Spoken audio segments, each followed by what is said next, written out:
I'm not quite sure what happened from the game against Pakistan to tonight's game against Sri Lanka, because this Indian side was a completely different outfit. They had positive intent, they were confident, and they played with the smiles on their faces. And more importantly, they trounced Sri Lanka and improved their net run rate. Time to dissect the game here.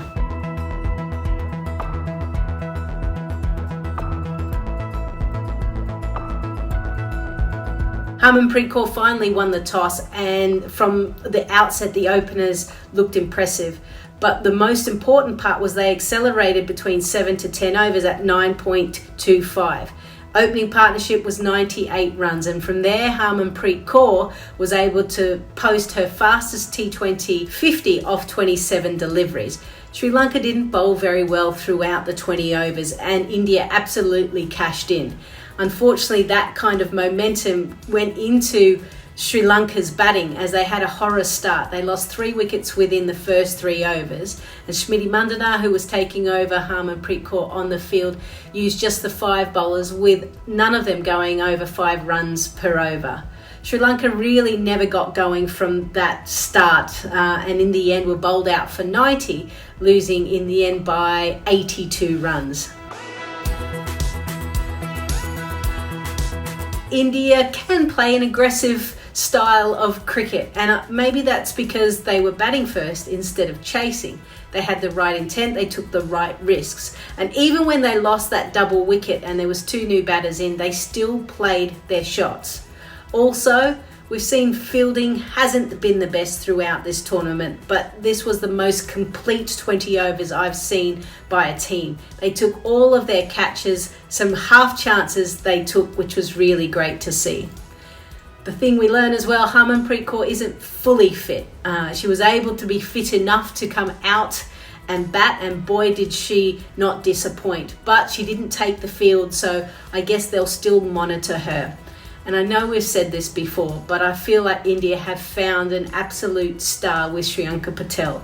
I love the fact that she's an aggressive off-spinner, and that she got Chamari Adapatu, had a first slip in play, is looking to turn the ball and bowl that beautiful arm ball. It's great to see another young player coming through the ranks. Has to be the skipper, Harmanpreet Kaur. Obviously coming from an injury, but comes in and then plays a shot straight away. And what I loved to see was that she had this big backlift. She didn't fiddle around her front pad. She planted her foot and away she went. She really did cash in on the loose balls. At one stage, she was 14 off 13 deliveries, and then her strike rate increased up to 192. She is so difficult to bowl to when she is in that kind of mood, and it's ominous signs for Harmanpreet Kaur moving forward in this tournament.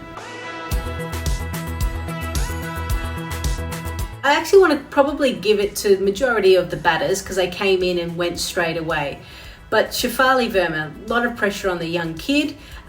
They expect her to kind of upset bowlers straight away and find the boundary. Out of the 5 boundaries hit in the power play, she hit 4 of them. So I feel like it really does just settle the group when she gets off to a good start. She's also the youngest player to get to 2,000 runs, which is a wonderful feat for women's T20 internationals. I'm going to have to put it to Radha Yadav. Actually, I'm going to go the R's. Radha Yadav, Renuka Singh Thakur and Richa Ghosh. Their fielding was impressive, but Radha Yadav was the one that really set the tone. The fact that she was able to kind of run backwards to her right, last minute dive, take it, it just lifts the standards, and you could see that it rubbed off on the rest of the players. Renuka Singh Thakur took a great catch, Richa Ghosh took another diving catch in front, keeping up. So that is good signs for India, and like I said, it was the best fielding effort I've seen so far in this tournament. Most important thing for India was that they secured the 2 points, but they did so emphatically, and they've been able to boost their net run rate and sit second now on plus 0.58. That's important because they've got one more pool match left, and that's against the Australians as they move down to Sharjah on a slower and lower wicket. The match will be played Sunday the 13th of October, and let's hope from an Indian point of view that they take the feelings that they had and were able to execute in this match and replicate it against Australia. And if they do that, boy, we're in for an absolute thriller.